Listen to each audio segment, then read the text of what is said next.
Huge blast rocks U-Haul after shooting in Brown Uni. Truck blast near shopping complex triggers major emergency response. Blast sparks panic as authorities report loss of life in explosion. A deadly explosion rocked a quiet commercial area in Lewiston, Idaho, early Saturday morning. Authorities said a U-Haul truck detonated in the parking lot of an Old Navy store, killing one person and damaging nearby businesses. The blast occurred just after 7:15 a.m., prompting a large emergency response across the region. The Nez Perce County Coroner's Office identified the victim as 61-year-old Douglas Peterson. Investigators said preliminary findings pointed to an accidental explosion with no evidence of criminal intent at this stage. Officials stressed that there was no ongoing threat to public safety. According to a joint statement from the Lewiston Police and Fire Departments, the truck appeared to be carrying stored materials, including gasoline and propane tanks. Fire Marshal Julian Sorrell confirmed that despite the powerful blast, no fire erupted afterward, an outcome officials described as unusual but fortunate. The explosion caused structural damage to surrounding buildings, including the Old Navy store and a nearby Courtyard Marriott hotel. Authorities cordoned off the area and urged residents and visitors to stay away while investigators continued their work at the scene. Multiple agencies responded, including local police, fire crews, Idaho State Police, city services, and county officials. The investigation remained ongoing as crews assessed damage and worked to determine the precise cause of the blast. Brown University shooting. The Idaho explosion came against the backdrop of another violent incident in the United States. Earlier, 2 people were killed and several others wounded at a shooting at Brown University in Providence, Rhode Island.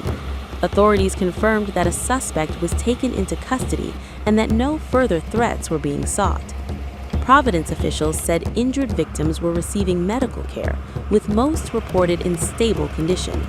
A temporary shelter-in-place order around the campus was later lifted as police secured the area and continued their investigation. Reacting to the Brown University shooting, U.S. President Donald Trump said he had been fully briefed on the situation, calling it a terrible thing.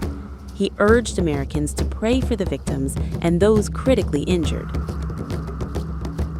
As investigations continued in both Idaho and Rhode Island, authorities emphasized caution but reassured the public that neither incident posed an ongoing danger. One of the new details that I'm sorry to have to share is that there is one additional victim of today. So now there are 9 injured individuals. There was one additional victim who had left the scene. It was not a gunshot wound. The individual learned that they had received fragments from the shooting that had occurred near them. And so they have non-life-threatening injuries, but is now the 9th victim who is expected to have a full recovery. Additionally, we want to make sure the community knows the individual responsible is still at large, but importantly, at the conclusion of this press update, we will be releasing a short video showing an image of the suspect. I have had calls along with the mayor, with the FBI director, Patel, who was offered assistance to us as well, a direct assistance.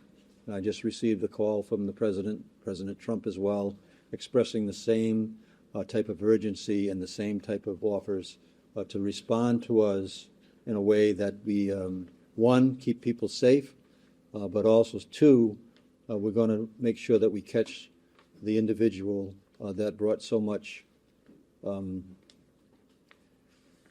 suffering to so many people. We have 2 priorities right now as a community. 1, to bring the individual responsible to justice, and 2, to pray for the full recovery of those affected. The Brown community's heart is breaking, and Providence's heart is breaking along with it. We're a week and a half away from Christmas, and all of us are getting calls from concerned families, parents, employees, relatives. What you're going to see is a video from the building where this incident took place, 184 Hope Street. It's of who we believe is the suspect, leaving that area, walking on Hope Street, and taking a right on Waterman towards the water. He's going to be wearing dark clothing. You're not going to be able to see his face. Dark gray or black clothing. And some of the witnesses have also told us that he may have been wearing a camouflage gray mask. That is unconfirmed. But if anybody should recognize this person in any way, seen him earlier, recognize his gait, obviously we want to know about that as soon as possible. You had said